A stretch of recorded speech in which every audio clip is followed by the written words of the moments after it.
Hello students.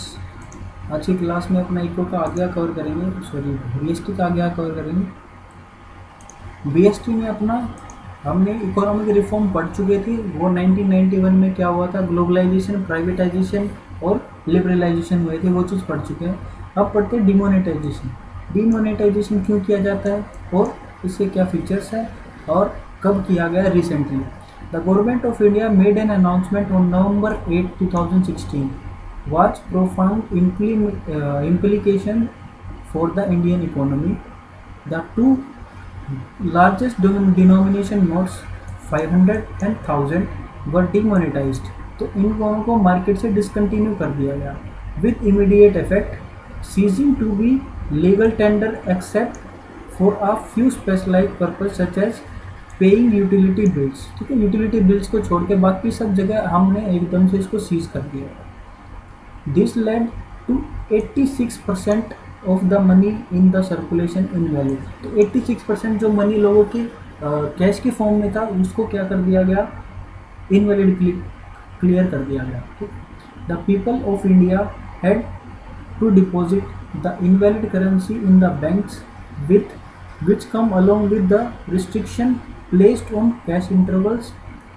In other words, restrictions were placed on the convertibility of domestic money in and bank deposit। तो conversion में time लग रहा था, वो चीज़ें रिस्ट्रिक्शन लगाई हुई कि आप इतना अमाउंट डिपॉजिट कर सकते हो। The aim of demonetisation was to curb corruption, corruption को रोकना था। Counter fighting the use of high demonetisation notes for illegal activities. वो क्या हो रहे थे, जो 500 के नोट्स और 1000 के नोट्स थे उनकी डुप्लीकेट कॉपी बहुत ज़्यादा थी। ठीक है, तो इलीगल एक्टिविटीज़ में उसको बहुत ज़्यादा यूज़ किया जाता है as black money. Specially the accumulation of black money generated by income that has not been declared to be tax authority. ठीक है, तो ब्लैक इनकम जो मार्केट में सर्कुलेट हो रही थी, जो टैक्स अथॉरिटी से डिक्लेयर नहीं हो रही थी, तो उनको कन्वर्ट करने के लिए अब बैंक में डिपॉजिट करना पड़ेगा और उनके बारे में मेंशन करना पड़ेगा जी आपके पास आए कहाँ से। तो वो ब्लैक मनी को वाइट करना ईजी नहीं रहा, तो इसीलिए डिमोनेटाइजेशन किया गया। फीचर्स क्या क्या है, demonetised is viewed as a tax administrative measure. Cash holdings arising from declared incomes was readily deposited in banks and exchanged for new notes। New note से एक्सचेंज कर सकते हैं, but those with bank money had to declare their unaccounted wealth and pay taxes at a penalty. तो जो unnecessary जो black money रखा हुआ था उसके ऊपर उन्होंने टैक्स लगाना पड़ता। ठीक है, टैक्स पे करना पड़ता लोगों को। ठीक है, तो उसको वाइट शो करना पड़ता है, उसके लिए उसके ऊपर हायर अमाउंट ऑफ टैक्स पे करना पड़ता है। Demonetisation is also interpreted as a shift on the part of government indicating that tax evasion will no longer be tolerated and accepted। जो टैक्स बचाते थे लोग वो अब no longer टॉलरेट नहीं किया जाएगा। Demonetization also led to tax administrative channelizing saving into formal financial system। इसमें कन्वर्ट किया गया, तो much of the cash that has been deposited in the bank system is bound to be withdrawn with the but some of new deposit schemes offered by the banks will continue to provide a base loans at lower interest rate। ठीक है, तो उसके बाद loan provide करना भी शुरू कर दिया इन्होंने और विड्रॉल को इजी बनाने के लिए धीरे धीरे अमाउंट को बढ़ाते चलेंगे।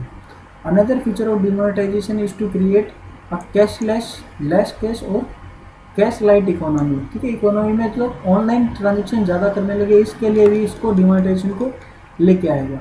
That is channeling more savings through the formal financial system and improving tax impliances। तो टैक्स में इम्प्रूव करने के लिए और कैशलेस सोसाइटी को बनाने के लिए।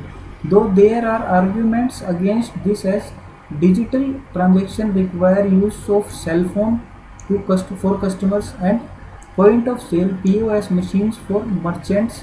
ठीक है, तो इसके रिक्वायरमेंट क्या क्या हुई कि सेल फोन होना चाहिए कस्टमर के पास, तभी तो यूज़ कर पाएगा। स्मार्टफोन होना चाहिए।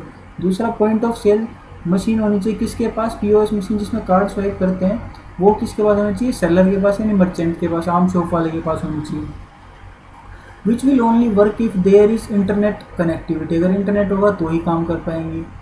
On the contrary these disadvantages are counter balanced by an understanding that it helps people into the formal economy को एस्टेब्लिश करने में हेल्प करता है। तो इम्पैक्ट क्या क्या रहा किसका, डिमोनेटाइजेशन का।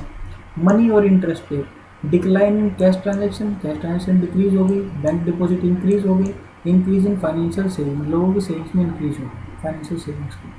Private wealth, decline in some high demonetised notes were not return and real estate price fall, real estate का प्राइस गिर गया, यानी कि जो अपने बिल्डिंग्स वगैरह रियल एस्टेट में जो आते हैं वो चीज़ों का प्राइस गिर गया। नेक्स्ट आता है public sector wealth, no effect, इस पर कुछ नहीं पड़ा पब्लिक सेक्टर पे, हेल्थ पे, वेल्थ पे। डिजिटाइजेशन को प्रमोट कर दिया गया, लोग ज़्यादा ट्रांजेक्शन करने लगे ऑनलाइन। रियल एस्टेट में प्राइस डिक्लाइन हो गया। Tax collection, rise in income tax collection, जो इनकम टैक्स जो लोग पे नहीं करते थे उन्होंने पे करना शुरू कर दिया। Thereby increasing financial saving and reduction tax evasion, ठीक है। तो टैक्स जो चोरी करते थे उसमें रिडक्शन हो गई और फाइनेंशियल सेविंग्स में इंक्रीज हो गई, ठीक है। तो डिमोनेटाइजेशन आज की क्लास का कंसेप्ट था। नेक्स्ट कंसेप्ट और लास्ट कंसेप्ट नेक्स्ट क्लास में करेंगे।